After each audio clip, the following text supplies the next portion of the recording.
Hello, class. This is my presentation on the freedoms of the Chicago Convention for the Global Nature of Aviation Industry discussion. My name is Herminio Ortiz, and I'll be going over the Chicago Convention of 1944. In 1944, created in the U.S. for the states in 1944, with 54 nations included.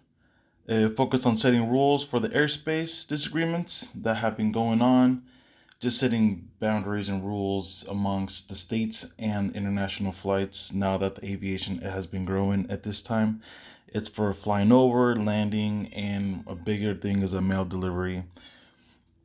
The international focus was to implement for commercial civil aircraft for each country's security, safety, and land air traffic. In the treaty's articles, there's 96 articles assigned to the treaty to conjoin law and constitution of agreements. And initially in 1944, there was 54 nations assigned, and then ever since with wars and everything, new countries being implemented since those years. Now with the treaty, there's 193, and here are some of the like a table of contents in each of the in the convention, and it goes down just by into detail. And the impacts of the world, which the importance was is it's just to establish like the same rules of war. There has to be set grounds for travel, so the same rules. There's war rules, so there should be rules for just simple travel amongst the whole world. Mail in the U.S. is protected. It should be the same for the world, which this is what sets those boundaries. It changed and set forth agreements between nations. So this is just putting forward what we need as a nation to be able to travel, even commercially, flying for luxury and everything. There has to be some set rules of flying over even two countries that don't get along. It's for established consists of territorial sovereignty, national international airspace agreements, oceans and sea realm, and it all depends on the nationality of the origin of the aircraft. Articles to notice that came to mind and importance that made this really valuable is between 20 and 29. When flying over, aircraft needs to be able to provide agreed upon information. If certain nation requests, one of the rules is if it requests for it to land for some reason, there it has to be obliged. Um, and but that's rarely occurs. But other than that, if it identifies as a commercial aircraft, it should be, as long as it talks to the country, letting know what it is, what the airplane consists of. There should be no issue. Um, One thing that I noticed that it excludes military aviation, which I would understand to protect yeah,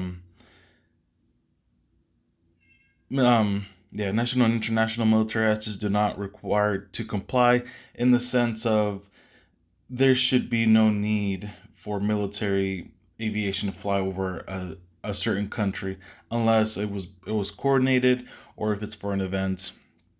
It really needs to be taken into consideration in the sense of it could be an act of war if nothing is done or anything, and it does protect the territory where it's flying and the territory that launched it and the territory where it's overflying. Um, it's just a whole different can of worms in this sense. So it's better just to leave military out. And so, in summary, travel agreements need to be set amongst the world, and this is a document that set those rules forward. Air travel is only growing, and for every situation occurrence, there has to be a planned outcome.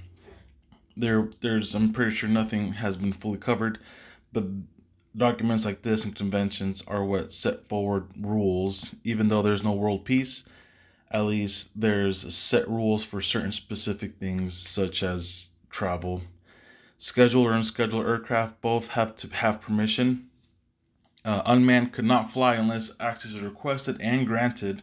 Now that we're going into the new centuries of types of airplanes, um, like such as like the Global Hawk or anything like there. That's why when it does fly through around to a certain country, it does take international waters where it has no one has any jurisdiction. Mail delivery is protected, as I said before, and violation is deemed terrorist consequences and excluded from the treaty. So if something is comes with mail or anything, they have the right to land and deliver that mail. Same for the outcome. They're assisted to any country to mail certain things out. No one should be able to intercept those mails, the mail deliveries. It collects the security of being able to fly without risk as long as rules are complied with.